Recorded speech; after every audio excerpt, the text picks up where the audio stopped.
નમસ્કાર, કેમ છો ગુજરાત? કેવો રહ્યો કાલનો દિવસ અને કેટલો વરસાદ તમારા જિલ્લામાં વરસ્યો છે? સૌપ્રથમ આવતા વેત કોમેન્ટ કરી દેજો. પછી આજે કેટલો વરસાદ વરસવાનો છે એ વિન્ડી મોડલ દ્વારા ઇન્ડિયન હવામાન વિભાગના મેપ દ્વારા સમજવાની કોશિશ કરીશું. વરસાદ ગઈકાલે તો ખૂબ સારો વરસ્યો છે. વિન્ડી પણ કહેતું હતું અને જે હવામાન વિભાગ છે એમના દ્વારા પણ આગાહી કરવા મુજબ ઘણો સારો વરસાદ ગઈકાલે અનેક જિલ્લાઓમાં વરસ્યો છે. હા, ઉત્તર ગુજરાતમાં છૂટો છવાયો વરસાદ વરસવાનો શરૂ થયો છે.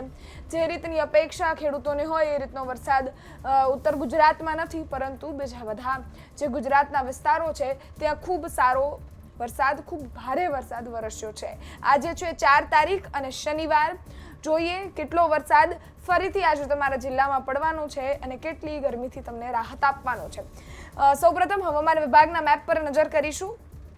4 તારીખનો મેપ છે અને 3 એલર્ટ આપવામાં આવ્યા છે. એક રેડ એલર્ટ છે, એક ઓરેન્જ એલર્ટ છે અને એક યલો એલર્ટ છે. રેડ એલર્ટ એટલે અતિ ભારે વરસાદ વરસશે, ઓરેન્જ એલર્ટ એટલે કે ભારે વરસાદ વરસશે અને યલો એલર્ટ છે એટલે કે નોર્મલ જેટલો વરસાદ વરસવાનો હોય, છૂટો છવાયો વરસાદ વરસી શકે છે એ સ્થળો પર. શરૂઆત કરીએ રેડ એલર્ટથી. તો રેડ એલર્ટમાં સુરત, નવસારી, ડાંગ, દાદર નગર હવેલી અને વલસાડ છે. આ જિલ્લાઓ છે એ પહેલેથી જ ખૂબ સારા વરસાદ ત્યાં વરસી રહ્યો છે. ગઈકાલે પણ ત્યાં રેડ એલર્ટ આપવામાં આવ્યો હતો. આ વિસ્તાર છે એ દક્ષિણ ગુજરાતનો વિસ્તાર છે અને ત્યાં પહેલેથી ખૂબ સારો વરસાદ વરસી રહ્યો છે. રેડ એલર્ટમાં એક જિલ્લો એડ ઓન થાય છે ને એ છે સૌરાષ્ટ્રનો છે, ભાવનગર. ભાવનગરનો જિલ્લો પણ એડ થાય છે. ત્યાંથી નીચે આવી એટલે મહુવા આવે છે. મહુવા દરિયાઈ વિસ્તાર છે, એના કારણે કદાચ ભાવનગરમાં ખૂબ સારો વરસાદ વરસી રહ્યો છે. ઓરેન્જ એલર્ટની વાત કરીએ, શરૂઆત સૌરાષ્ટ્રથી જ કરી લઈએ. ગીર સોમનાથમાં ઓરેન્જ એલર્ટ આપવામાં આવ્યું છે અને અમરેલીમાં ઓરેન્જ એલર્ટ આપવામાં આવ્યું છે. અમરેલીમાં ગઈકાલે ખૂબ વધારે ને ખૂબ સારો વરસાદ પણ વરસ્યો હતો એવા સમાચાર સાંભળવા મળ્યા હતા. અને બીજા ઓરેન્જ એલર્ટમાં ભરૂચ આવે છે, નર્મદા આવે છે, તાપી આવે છે, છોટાઉદેપુર, દાહોદ, આટલા વિસ્તારો ફરીથી એ વિસ્તાર ઓરેન્જ એલર્ટમાં એડ ઓન કરવામાં આવ્યા છે. ઓરેન્જ એલર્ટ નર્મદા અને છોટાઉદેપુરની વાત કરીએ તો ત્યાં ખૂબ સારો વરસાદ છેલ્લા 3 દિવસથી વરસી રહ્યો છે અને ફરી એકવાર આજની તારીખમાં પણ ત્યાં ઓરેન્જ એલર્ટ આપવામાં આવ્યું છે. યલો એલર્ટની વાત કરી લઈએ તો પોરબંદર, જૂનાગઢ, રાજકોટ, આણંદ, વડોદરા, પંચમહાલ, મહીસાગર, મધ્ય ગુજરાત અને અડધા જિલ્લાઓ છે એ સૌરાષ્ટ્રના આમાં એડ ઓન થાય છે. પોરબંદર છે એ દરિયાઈ વિસ્તાર છે. એની ઉપર જોઈએ તો દેવભૂમિ દ્વારકા છે એ પણ દરિયાઈ વિસ્તાર છે, પરંતુ દેવભૂમિ દ્વારકામાં ગ્રીન એલર્ટ છે. ત્યાં નોર્મલ છૂટો છવાયો વરસાદ આ બધા જ જે એરિયાઓ છે તેમાં વરસી શકે છે. આ થઈ ગઈ હવામાન વિભાગના જે મેપ હતો એની વાત. હજી આપણે એક વાત જોઈ લઈએ વિન્ડીની, કે વિન્ડી એ શું દર્શાવે છે. વિન્ડી અત્યારની 4 તારીખના 11 વાગ્યાથી આપણે જોવાનું ચાલુ કરીશું. તો 11 વાગ્યે સૌપ્રથમ અમદાવાદ, ગાંધીનગર અહીંયા છે અને ત્યાંથી જોવાનું ચાલુ કરીએ તો અહીંયા સૌપ્રથમ વરસાદ વરસતો હતો. અમદાવાદમાં અત્યારે પણ વરસાદ વરસી રહ્યો હતો. નીચે સૌરાષ્ટ્રના એરિયામાં જોવા જઈએ, સુરેન્દ્રનગર, બોટાદ, રાજકોટ, આ બધા જ જે એરિયાઓ છે, અમરેલી છે, ધારી છે, રાજુલા છે, મહુવા છે, આ બધા, પોરબંદર છે, આ બધા એરિયાઓમાં વરસાદ દેખાઈ રહ્યો છે. નીચે આવીએ ભરૂચ, સુરત, નવસારી, વલસાડ, તાપી, આ બધો એરિયા છે ત્યાં અતિ ભારે વરસાદ વરસી રહ્યો છે.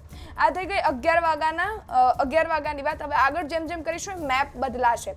આ મેપ છે એ 4 વાગ્યાનો છે, 4 થી 5 વાગ્યાનો મેપ છે અને આ મેપમાં પણ ખૂબ સારો વરસાદ બધે દેખાઈ રહ્યો છે. અમદાવાદ લઈ લ્યો કે ગાંધીનગર લઈ લ્યો, સૌરાષ્ટ્ર લઈ લ્યો, દક્ષિણ ગુજરાત, મધ્ય ગુજરાત, આ બધા જ એરિયાઓમાં વરસાદ દેખાઈ રહ્યો છે. ઉત્તર ગુજરાતની થોડી વાત કરીએ. ઉત્તર ગુજરાતમાં હજી પણ વરસાદ નથી. મહેસાણામાં છૂટો છવાયો વરસાદ વરસી શકે છે કારણ કે ત્યાં રેઝ દેખાઈ રહ્યા છે, પરંતુ બીજા બધા જે એરિયાઓ છે ત્યાં વરસાદ નથી. થરાદમાં પણ વરસાદ નથી, રાધનપુરમાં વરસાદ નથી. આ બધા એરિયાઓમાં વરસાદ હજી પણ આજની તારીખમાં સાંજે પણ નથી જોવા મળી રહ્યો. આ થઈ ગઈ રાતની વાત. આ રાતના 9 વાગ્યાનો મેપ જોવા મળી રહ્યો છે. રાતના 9 વાગે અમુક જે જિલ્લાઓ છે ત્યાં રાહત છે. જામનગરમાં થોડું રાહત મળી શકે છે, પોરબંદરમાં થોડી રાહત છે વરસાદથી, પરંતુ જે સૌરાષ્ટ્રના જિલ્લાઓ છે, રાજકોટ છે, અમરેલી છે, ધારી છે, રાજુલા, મહુવા, પાલીતાણા, ભાવનગર, આ બધા, બોટાદ, આ સુરેન્દ્રનગર, આ બધા વિસ્તારોમાં વરસાદ વરસી શકે છે. અમદાવાદ અને ગાંધીનગરમાં પણ રાતે વરસાદની શક્યતા છે. મધ્ય ગુજરાતના અને દક્ષિણ ગુજરાતના જેટલા પણ જિલ્લાઓ છે ત્યાં ખૂબ સારો વરસાદ, અતિ ભારે વરસાદ વરસવાની શક્યતા વિન્ડી પણ દેખાડી રહ્યું છે. હવે આ થઈ ગઈ 5 તારીખના સવારની વાત. આપણે સવારનું પણ જોઈ લઈએ. આ 5 તારીખના સવારની વાત થઈ ગઈ. 5 તારીખના સવારના રોજ પણ આજે તમને દેખાઈ રહ્યો છે ગુજરાતનો મેપ. એ ગુજરાતના મેપમાં બધી જ જગ્યાઓએ વરસાદ જોવા મળી રહ્યો છે. સવારના 5 વાગ્યાનો આ મેપ છે ને 5 તારીખનો મેપ છે. ગાંધીનગરથી લઈ લો કે અમદાવાદથી લઈ લો, સૌરાષ્ટ્રના એરિયા લઈ લો, દક્ષિણ ગુજરાતભરમાં આવતીકાલે સવારે છૂટોછવાયો વરસાદ વરસી શકે છે. દક્ષિણ ગુજરાત અને મધ્ય ગુજરાતના જે એરિયાઓ છે ત્યાં ભારેથી અતિભારે વરસાદની શક્યતાઓ છે. આપણે વાત કરી હવામાન વિભાગના મેપની અને સાથે જ વિંડી દ્વારા પણ સમજવાની કોશિશ કરી 4 તારીખે આખો દિવસ કેટલો વરસાદ વરસવાનો છે અને 5 તારીખે સવારે કેટલો વરસી શકે છે, કેટલી શક્યતાઓ છે એને લઈ આપણે વિંડી દ્વારા પણ સમજવાની કોશિશ કરી. હવામાન વિભાગ દ્વારા જે આગાહી કરવામાં આવી છે એ મેપને પણ સમજવાની કોશિશ કરી. હવે તમે લખજો કે તમે ગઈકાલના વરસાદમાં કેટલી મજા કરી છે. આજે પણ વરસાદ વરસવાનો છે તો તમારા ચા ને ભજીયા તૈયાર રાખી વરસાદની મજા માણજો. હા, પરંતુ કોમેન્ટ ચોક્કસથી કરજો કે તમારા જિલ્લામાં વરસાદ વરસી રહ્યો છે કે કેમ, જે આગાહી કરવામાં આવી છે તમારા જિલ્લા માટે કેટલી સાચી સાબિત થાય છે. ત્યાં સુધી ફરી મળીશું. ગુજરાત તક જોતા રહો. ધન્યવાદ.